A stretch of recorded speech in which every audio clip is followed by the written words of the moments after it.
Bonjour à tous et bienvenue sur la chaîne Serradunga. On termine aujourd'hui la phase de groupe de la Coupe du Monde des clubs avec donc les deux derniers matchs. Ça sera des matchs du groupe B.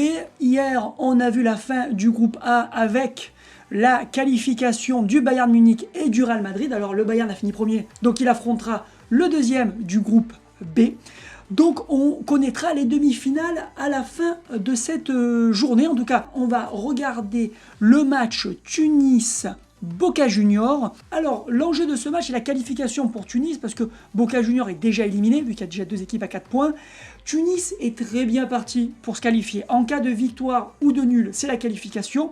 Et même en cas de défaite, c'est pas encore foutu, mais mieux vaut quand même assurer le coup. Après, sûr que s'ils prennent une défaite 3 ou 4-0, là, ça va être compliqué en termes de différence de but et donc un gros risque d'élimination. C'est parti pour la première période avec un engagement pour Boca Junior.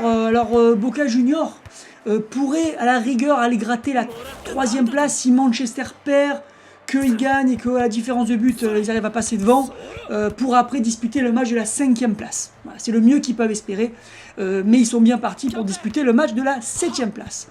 Donc là on est dans un cas un petit peu facile on va dire pour Tunis, parce qu'ils sont face à une équipe qui joue pour la gloire, qui a plus trop de trucs à jouer, pas de trucs importants, c'est quand même un avantage, alors que Manchester United, Jubilo, les deux peuvent encore se qualifier.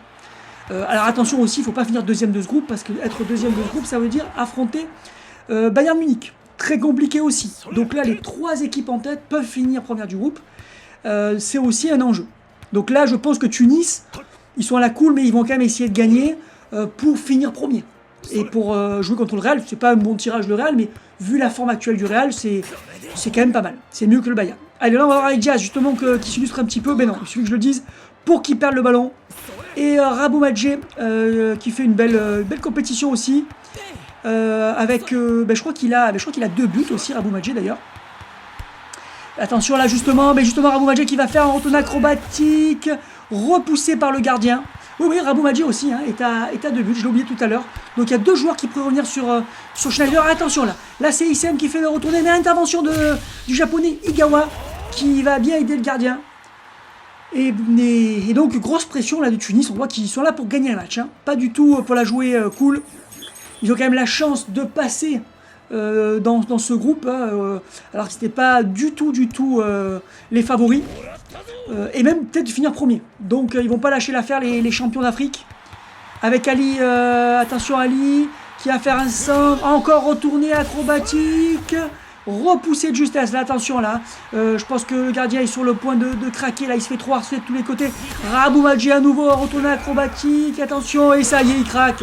Et c'était attendu. Gros début de match de Tunis qui a écrasé Boca Junior. 3e but pour Rabou Madje.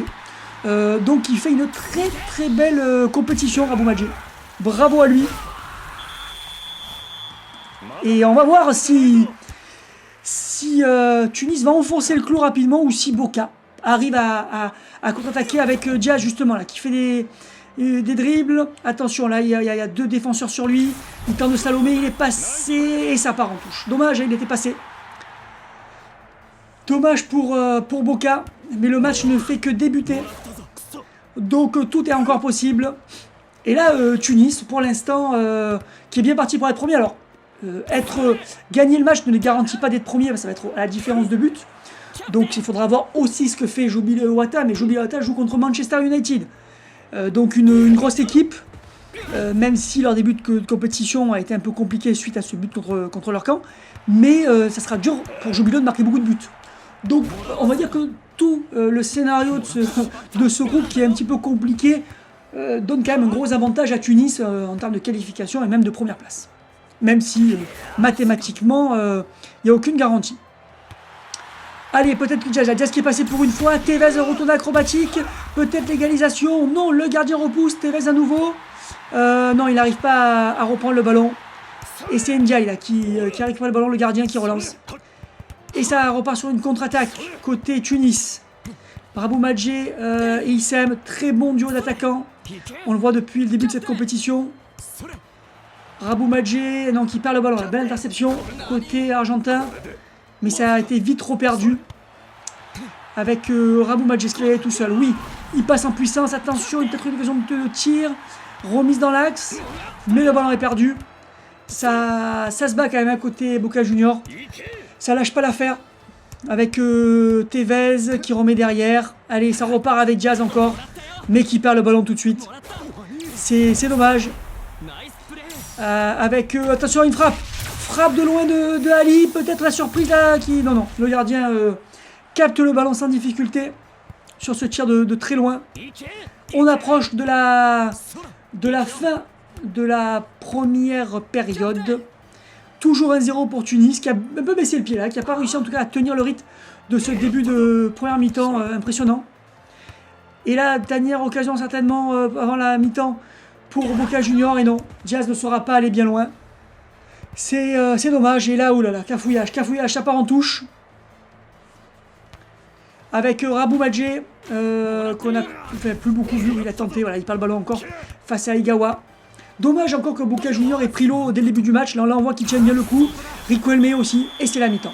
C'est parti pour la seconde période. Toujours 1-0 pour Tunis. Boca Junior, 0 points, 0 but marqué. Donc le gros flop. Tunis qui est qualifié et qui est bien placé pour finir premier, même si ça se jouera peut-être à différence de but si Jobilo gagne son match. Mais très beau parcours de Tunis qui, s'ils finissent premier, tomberont contre le Real Madrid en demi-finale. Et après, un peu plus tard dans la journée, on aura le match Manchester United de Jubilo, la gros match, parce que qualification en jeu, les deux peuvent se qualifier et il suffit un match nul à Jubilo pour se qualifier. C'est quand même assez confortable. Donc on pourra avoir une grosse surprise avec Manchester United qui se fait éliminer. Et donc les deux équipes favorites du groupe, Boca Junior et Manchester United, pourraient se retrouver éliminés. Allez, Kroza qui récupère bien le ballon. Allez, il faudrait un peu tirer là, côté argentin. Je ne vais pas dans les commentaires de dire qui est l'homme du match. Ça sera pas facile, parce que à part le début de match un peu foufou, le reste est un petit peu mou. Aucun joueur ne se démarque énormément. Rabou Madje, oui, qui a marqué le but et qui a été assez actif en attaque. Donc pour l'instant, moi je vois lui. Peut-être vous aurez d'autres noms en tête. Là, il fait une bonne percée, mais il finit par prendre le ballon face à Riquelme qui repart avec une série de dribbles. Très joli, attention, est-ce que ça peut aller au bout ça? Non, il finira par perdre le ballon face à Kilo. C'est dommage. C'est dommage pour Boca Junior. Attention, il arme son tir, Kilo. Ça va être un tir longue distance. Non, ça ne suffira pas du tout pour surprendre Benjamin, le gardien argentin. Et Diaz, qui tente encore ses slaloms et qui passe. Mais est-ce qu'il va aller au bout? Toujours pas. Il aura fait un centre, le pauvre Diaz, dans tout le match. Avec Issem qui slalom, donc il perd le ballon face à Kroza. Pour l'instant, c'est un peu décevant encore de côté de Boca Junior. Il s'empale sur la défense tunisienne. Tunis qui n'arrive plus trop à passer non plus. Un peu statu quo depuis un moment dans ce match. Après, c'est vrai que d'un côté, il y a une Tunis qui est qualifiée avec ce score. Attention à Rabou Madje, peut-être pour le deuxième but. Non, sorti par le gardien dans une équipe qui est déjà qualifiée face à une équipe qui est déjà éliminée. Donc c'est vrai que ça ne motive pas non plus pour se battre jusqu'au bout. C'est sûr. On va voir quand même si... on aurait bien encore des buts dans ce match. C'est un petit peu maigre, 1-0. Alors que Diaz... mais toujours pareil. Hein. On voit toujours le même film en boucle avec Diaz. Ça slalom et ça perd le ballon avant de pouvoir centrer. Donc même sur le côté, le pauvre Diaz s'en sort pas, parce qu'il n'est pas dans l'axe dans cette équipe. Ouais, donc on se demande vraiment si Napoli va le récupérer, s'ils vont pas finalement le vendre. Parce que vraiment en grande difficulté le pauvre Diaz. Avec Ali Benarbia qui est passé là pour Dalib. Attention, Kroza qui est un bon défenseur quand même, qui récupère beaucoup de ballons. Rico Elme un petit peu décevant dans cette compétition. Delgado inexistant. Et ça repart sur Diaz. Ah non, je suis mauvaise langue. Cette fois-ci, c'est Tevez qui va tenter sa chance. Tevez qui va tirer. Frappe de Tevez, attention. Peut-être l'égalisation. Non, toujours pas. On approche de la fin du match. Bon, ça aurait été un match un peu pépère. Bon, les deux équipes se sont battues, bien neutralisées. Tunis a fait vraiment l'effort en début de match, hein, a tué le match. Alors tuer 1-0, c'est peut-être un grand mot, mais a ouvert le score et après derrière a géré. Donc je pense qu'on n'en verra pas beaucoup plus avec Tevez qui passe en puissance, mais qui perd quand même le ballon avec Kilo. Et c'est la fin du match. Bon, rien à dire d'extraordinaire concernant ce match. Donc Tunis qui prend une bonne option sur la première place, mais qui est dans tous les cas qualifié. Maintenant, il va falloir voir si Jubilo gagne le match et sur quel score pour voir s'ils arrivent à doubler Tunis ou si Manchester United, bien sûr, les élimine. Tout est encore possible. Je vous donne rendez-vous dans quelques heures pour le second match du jour de cette Coupe du Monde des clubs. Bye.